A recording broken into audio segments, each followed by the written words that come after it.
దేవుని నామానికి మహిమ కలుగును కాక. జీవన తొలి సంధ్య అనుదిన మన్నానికి ఉదయకాలపు వాక్య ధ్యానములకు మిమ్మల్ని ప్రేమపూర్వకంగా ఆహ్వానాన్ని తెలియపరుస్తూ నా నిండు వందనాలు తెలియపరుస్తున్నాను. ప్రభునందు మాకు అత్యంత ప్రియమైనటువంటి దేవుని పిల్లలు ఎలా ఉన్నారండి? క్షేమకరంగా ఉన్నారా? మరి నేను దినమంతా క్షేమకరంగా గడిచిందని నమ్ముతూ ఉన్నాను. కుటుంబాలు అందరూ బాగున్నారు కదండి. దేవుడు మనల్ని ప్రేమించి మరొక శ్రేష్టమైన దినాన్ని అనుగ్రహించి ఉన్నారు. మరి ఉదయకాలం ప్రార్థనతో యొక్క దినాన్ని ప్రారంభించారా? ఇంకా ప్రార్థన చేసుకోకపోతే దయచేసి ప్రార్థనతో ఈరోజు ఈ దినచర్యను ప్రారంభించవలసిందిగా ప్రభు పేరిట మీకు మనవి చేస్తూ ఉన్నాను. అత్యంత మహాకృపను బట్టి మనం నడిపించబడుతున్నాం, పోషించబడుతూ ఉన్నాం. రాగల దినాలు ఎలాంటి దినములు అయినప్పటికీ కూడా దేవుని సందులో ఆశతో విశ్వాసముతో ముందుకు కొనసాగవలసిన వారమై ఉన్నాం. మరి ఉదయకాలము ఒక మాటను మీ దృష్టికి తీసుకురావడానికి నేను ఇష్టపడుతూ ఉన్నాను. సమూయేలు మొదటి గ్రంథము 4వ అధ్యాయము. సమూయేలు మొదటి గ్రంథము 4వ అధ్యాయము 20వ వచనం. ఆమె మృతి నొందుచుండగా దగ్గర నిలిచి ఉన్న స్త్రీలు ఆమెతో భయపడవద్దు, కుమార్ని కంటివి అనిరి. కానీ ఆమె ప్రత్యుత్తరమయ్యకయు లక్ష్య పెట్టకయు నుండినదై దేవుని మందసము పట్టబడింది అను సంగతి విని తన మామయు పెనిమిటియు చనిపోయిన సంగతిని తెలుసుకొని ప్రభావము ఇశ్రాయేలుల నుండి పోయినని చెప్పి తన బిడ్డకు ఏకాబోదు అని పేరు పెట్టెను. ప్రియదేవుని బిడ్డలారా, ఇది ఒక విచారకరమైన సంఘటన ఏలి కుటుంబంలో. ఏలి కుటుంబంలో మాత్రమే కాదు, ఎంటైర్ ఇశ్రాయేలులందరికీ. ఇంచుమించుగా 99 ఏండ్ల వయస్సు కలిగిన వాడు ఏలి. ఎన్నో సంవత్సరాల పరిచర్య అనుభవం, ఎన్నో సంవత్సరాలు ఇశ్రాయేలుకు యాజకత్వమును జరిగించిన వ్యక్తి ఏలి. అలాంటి కుటుంబంలో ఒక విచారకరమైన సంఘటన, సంతోషించవలసిన సమయంలో ఒక విచారకరమైన విషయము, ఒక విచారకరమైన సంఘటన. ప్రియదేవుని బిడ్డలారా, ఏలి కోడలు కుమారుని కంటున్న సందర్భం. ఆమెను అక్కడ ఉన్న స్త్రీలు భయపడవద్దు, నీకు కుమారుడు పుట్టుతున్నాడు అని చెప్పిన ఆమె దాని విషయంలో దృష్టి పెట్టలేదంట, ఆ విషయాన్ని లక్ష్య పెట్టలేదంట, ప్రత్యుత్తరం ఇయ్యలేదంట. కానీ ఒక మాట మాత్రం ఈ స్త్రీ చెబుతుంది. ఏంటో తెలుసా? ఇశ్రాయేలు నుండి ప్రభావము బయటకు వెడలిపోయింది. చూసారా? సంతోషించవలసిన సమయంలో విచారకరమైన మాట.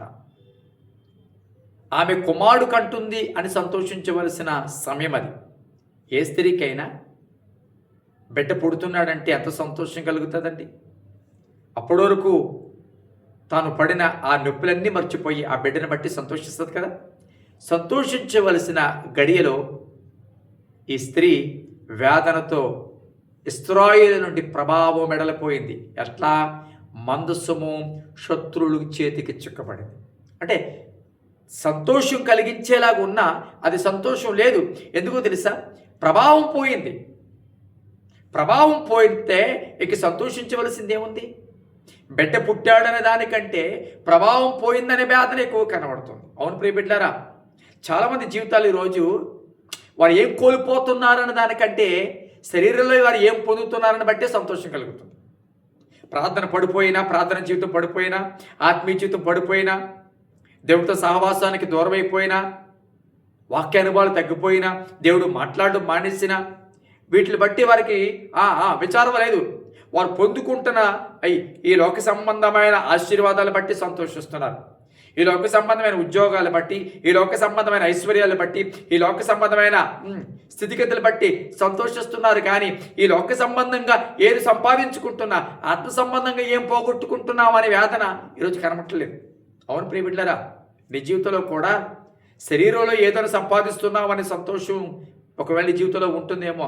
ఆత్మానుసారంగా ఏది పోగొట్టుకుంటున్నాము, ఒకప్పుడు నా ప్రార్థన లేదేమో, ఒకప్పుడు నా ఆత్మస్థితి ఇప్పుడు లేదేమో, ఒకప్పుడు నా ఉత్సాహం, ఒకప్పుడు నా ఆసక్తి ఇప్పుడు నాలో లేదేమో, అది నాకు దూరం అయిపోయిందే అన్న వేదన నీళ్ళు లేదేమో. కారణము శారీరకంగా నీవు సంతోషంగా ఉన్నావు, శారీరకంగా నువ్వు పొందే ఆశీర్వాదం బాగుంది, శారీరకంగా నువ్వు హెచ్చించబడుతున్నావు. కాబట్టి ఆత్మ సంబంధమైన భారం లేకుండా పోయిందేమో. ప్రభావం వెడలిపోయింది బయట నుంచి. ప్రభావం వెడలికి వెడలిపోయినప్పుడు ఇక ఏదుంటే నాకు ప్రయోజనం, నాకు కోరుకున్నది ఏది పొందుకుంటే ప్రయోజనం ఏంటి అని ఈ స్త్రీ మాట్లాడుతుంది. నీ జీవితంలో కూడా ప్రభావం పోయిందేమో. ప్రభావం పోయిన క్రైస్తవుడిగా, ప్రభావం పోయిన దైవజనుడిగా, ప్రభావం పోయిన సంఘముగా, ప్రభావం పోయిన కుటుంబముగా ఒకవేళ ఉండి ఈ లోక సంబంధంగా ఏదైనా ఒకవేళ పొందుకుంటూ ఉంటుంటే, ఈ లోక సంబంధంగా ఏదైనా ఆశీర్వాదం పొందుకుంటుంటే దాన్ని బట్టి సంతోషించేటట్టుగా మిగిలిపోయే తప్ప ప్రభావం పోయిందనే వేదన నీళ్ళు లేకుండా పోయిందేమో. ఈ మాట వెంటనే నీ జీవితంలో ఏ ప్రభావం పోయిందో, దేనికి దూరం అయిపోయావో ఆలోచన చేసి అది మరలా తిరిగి సంపాదించుకునే ప్రయత్నం నువ్వు చేయగలిగితే మన నీ జీవితంలో దేవుడు తన కార్యాన్ని చేయడానికి ఇష్టపడుతున్నాడు. ఏది ప్రాముఖ్యమో, ఏది ప్రాముఖ్యం కాదు, దేని బట్టి సంతోషిస్తున్నావు, దేని బట్టి దుఃఖపడుతున్నావు అనే విషయాన్ని పరిశీలించుకో. లోక సంబంధమైన వాటిని బట్టి సంతోషిస్తూ దేవ సంబంధమైన వాటి విషయంలో, పోగొట్టుకున్న విషయంలో ఆత్మ జీవితంలో దుఃఖం లేకుండా బ్రతుకుతుంటే ఈ మాటలు వింటున్న నీ జీవితంలో ఆత్మ సంబంధమైన దుఃఖం నీలో రావాలి. ఈ దేనికి దూరం అయిపోయామో దాని విషయంలో దుఃఖం రావాలి. ఏ ప్రార్థన జీవితం దూరం అయిపోయో దాని విషయంలో దుఃఖం రావాలి. ప్రార్థన చేద్దాం. పరిశుద్ధుడైన తండ్రి, నీ పరిశుద్ధ నామానికి స్తుతులు స్తోత్రాలు చెల్లిస్తున్నాం. ప్రేమించి మరొకనిపించావు. ఈ దినమును బట్టి, సమయాన్ని బట్టి నేను స్తుతిస్తున్నాను. అయ్యా, ఉదయకాలం ప్రభా మీరు మాతో మాట్లాడుతున్న మాటలు బట్టి నేను స్తుతిస్తున్నాం. అయ్యా, ఏలి యొక్క కోడలు కుమారుడు కన్నా సంతోషము లేదు, ఆనందము లేదయ్యా. కారణము ప్రభా ఇశ్రాయేలు నుంచి ప్రభావం వెడలిపోయిందనే బాధ. అయ్యా, ఈరోజునైనా దేని గురించి సంతోషించాలో, దేని గురించి వేదన పడాలో తెలియట్లేదయ్యా. దేని గురించి ప్రభా అయ్యా ఆనందించాలో, దేని గురించి దుఃఖపడాలో తెలియట్లేదయ్యా. ఈరోజు ప్రజలకి శరీర సంబంధమైన వాటిని బట్టి సంతోషిస్తూ ఆత్మ సంబంధంగా ఏది కోల్పోయినా దుఃఖం లేకుండా ఈరోజు బ్రతుకుతున్నారేమో.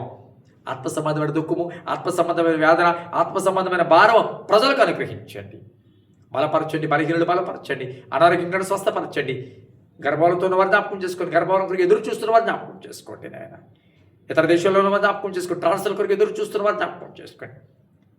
ఎవరైతే నీ సందులో ప్రభావ ప్రార్థన చేసి అయ్యా నాయన కనిపెడుతున్నారు వారికి సమాధానం తెచ్చండి. ఆత్మపూర్లు అవ్వాలనుకుంటున్న వారు ఆత్మ సంబంధంగా దేని గురించి అయితే ప్రార్థన చేస్తున్నాం అది పొందుకుని ప్రతి ఒక్కరూ ప్రభావం కలిగిన క్రైస్తవులకి లోకంలో బ్రతకగలిగిన కృప తెచ్చండి. ప్రభావం కలిగిన సంఘాలుగా ఉండాలి, ప్రభావం కలిగిన కుటుంబాలుగా మా కుటుంబాలు ఉండాలని ప్రార్థన చేస్తూ యేసు నామములో తండ్రి, ఆమేన్.